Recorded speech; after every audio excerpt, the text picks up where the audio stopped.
Welcome to MSD Cricket Big Bash League 31st match Hobart Hurricanes Sydney Thunders கடையில் நடக்க போகுது. அதோட Fantasy 11 பார்க்க போறோம். ரெண்டு ஸ்ட்ராங் டீம்ஸ் கடையில் இந்த மேட்ச் நடக்குது அப்படின்றத புரிஞ்சுக்க வேண்டியது இருக்கு. பிட்ச் ரிப்போர்ட் அப்படின்னு பார்க்கும்போது பெஸ்ட் ஸ்டேடியம் பெர்த்ல தான் இந்த மேட்ச் நடக்க போகுது. இந்த பிட்சை பொறுத்த வரைக்கும் ஒரு நியூட்ரல் ட்ராக். அந்த ட்ராக்கை பொறுத்த வரைக்கும் பேட்டிங் ஃபர்ஸ்ட்டுக்கு ரெண்டு மேட்ச்லையும் ஃபேவர் பண்ணி இருக்குது. இதுக்கு முன்னாடி இந்த சீசனில் நடந்த மேட்சஸ் அப்படின்னு பார்க்கும்போது முக்கியமாக டாப் டீமாக இருந்த டீம் வந்து 100க்குள்ளே அவுட் ஆகிருக்காங்க செகண்ட் இன்னிங்ஸில் அப்படின்றத புரிஞ்சுக்க வேண்டியது இருக்குது. இது ஜிஎல்லுக்கு மட்டும் அப்படின்னு பார்க்கலாம். எஸ்எல்லுக்கு அந்த மாதிரி விஷயங்களை யோசிக்க வேண்டாம். நல்ல பிளேயர்ஸ் நல்லா விளையாட வாய்ப்பு இருக்குது. ரெண்டு டீம்ஸுமே சூப்பர் டீம்ஸு இங்கே விளையாடுறது.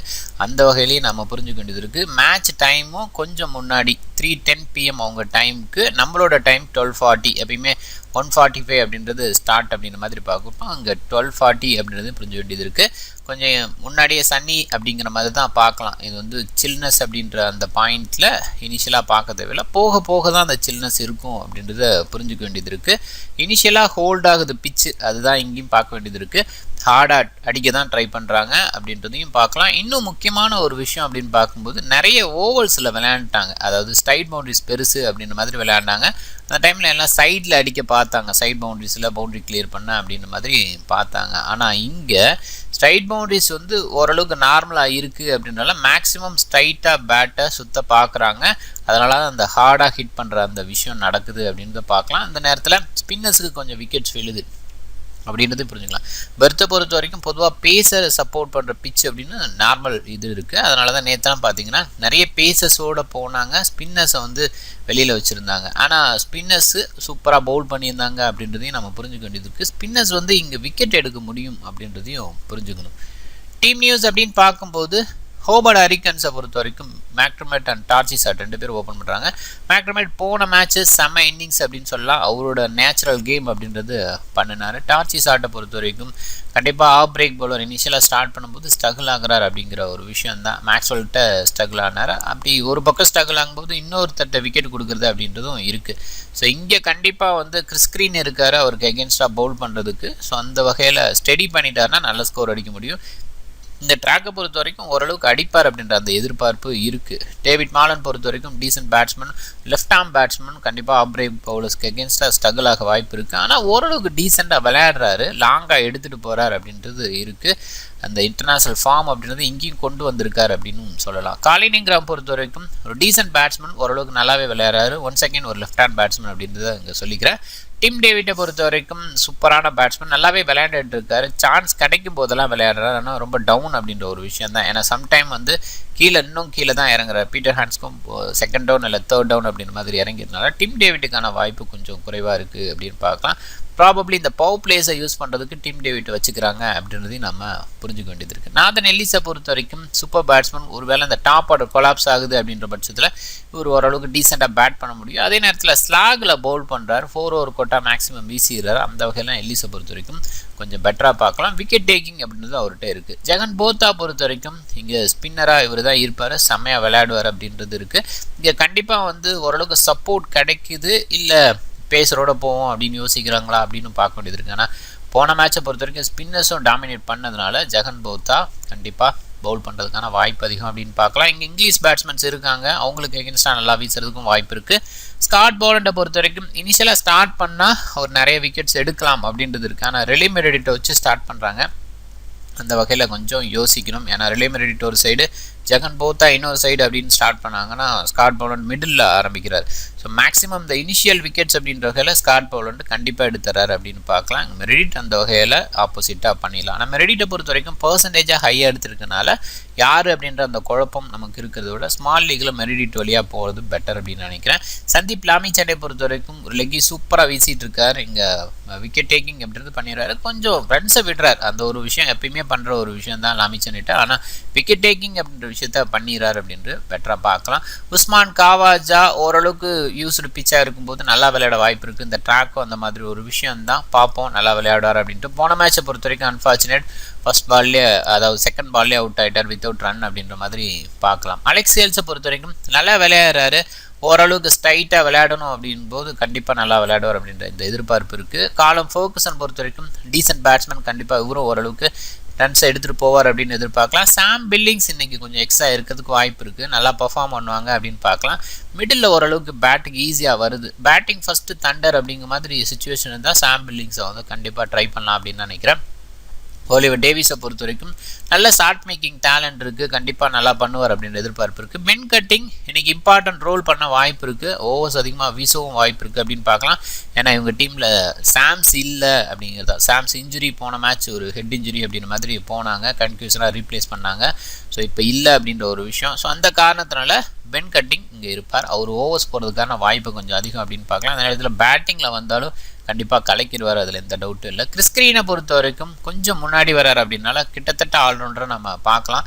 இல்லை வந்து இங்கே வந்து அர்ஜுன் நாயர் எதுவும் உள்ளே கொண்டு வருவாங்களா அப்படின்னு பார்க்க வேண்டியது இருக்குது. ஆனால் தன்வீர் சங்கா ஒரு பக்கம் ஸ்ட்ராங்காக இருக்கும்போது ஒரு ஆல்ரவுண்டருக்கு மூவ் பண்ணுறது எந்த அளவுக்கு சரியாக இருக்கும் அப்படின்னு தெரில. அந்த நேரத்தில் இங்கே பேசஸ் அப்படிங்கிறதும் இம்பார்ட்டன்ட். நேத்தன் மெக்கன்ட்ரோ, ஆடம் மில்னே, ட்ரெமைன் மட்டும்தான் இங்கே இருக்காங்க, கூட கட்டிங் இருக்காங்க.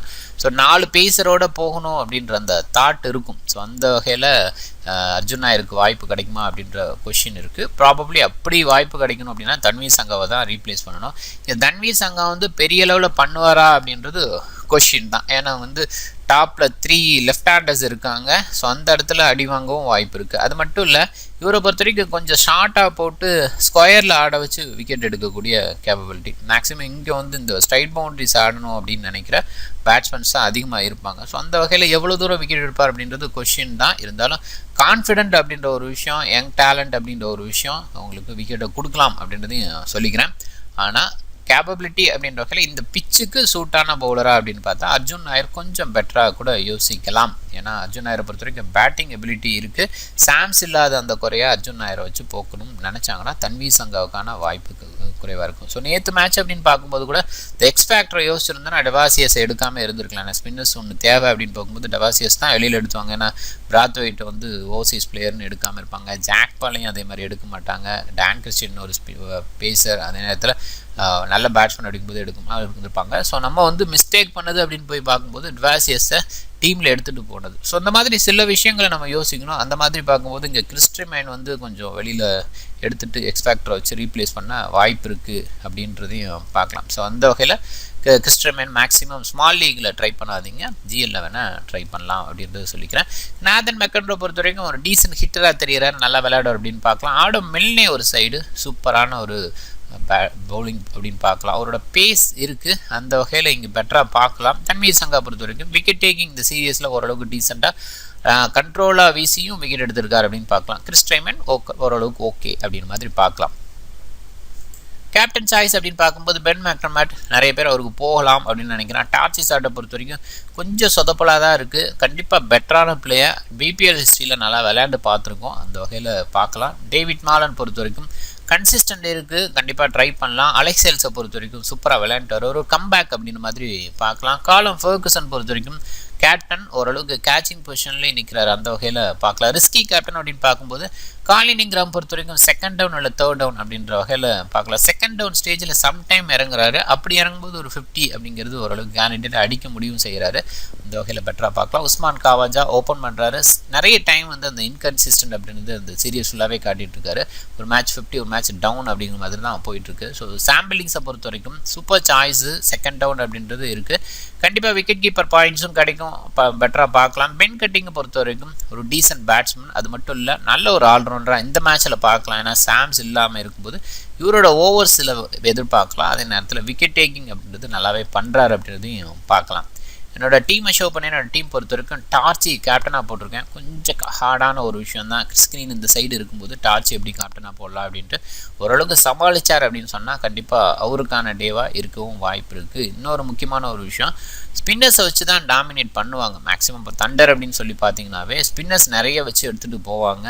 இன்னும் குக்கெல்லாம் வெளியில் இருக்கார், ஸோ அவரெல்லாம் வச்சு நிறைய போவாங்க. இங்கே பேர்த்தில் பொறுத்த வரைக்கும் அந்த மாதிரி போக மாட்டாங்க அப்படின்ற நம்பிக்கை வச்சாலும் ஸ்பின்னர்ஸை டாமினேட் பண்ணுறதுக்கு அப்படின்னு பார்க்கும்போது டார்ச்சி எந்த அளவுக்கு பண்ணுவார் அப்படின்றதும் கொஷினாக இருக்குது. இந்த அளவு ஓரளவுக்கு ஆல்ரவுண்டர், சில நேரத்தில் ஓவர்ஸ் போடுவார் அப்படின்ற அந்த சில விஷயங்கள்லாம் யோசித்து பார்க்கும்போது டார்ச்சி கொஞ்சம் பெட்டராக தோணுது, அதனால் ஒரு கேப்டனாக போட்டிருக்கேன். வைஸ் கேப்டன் சாம் பில்லிங்ஸு, விக்கெட் கீப்பர் பாயிண்ட்ஸு, அது மட்டும் இல்லை ஓரளவுக்கு டீசெண்டாக விளையாடுவார்.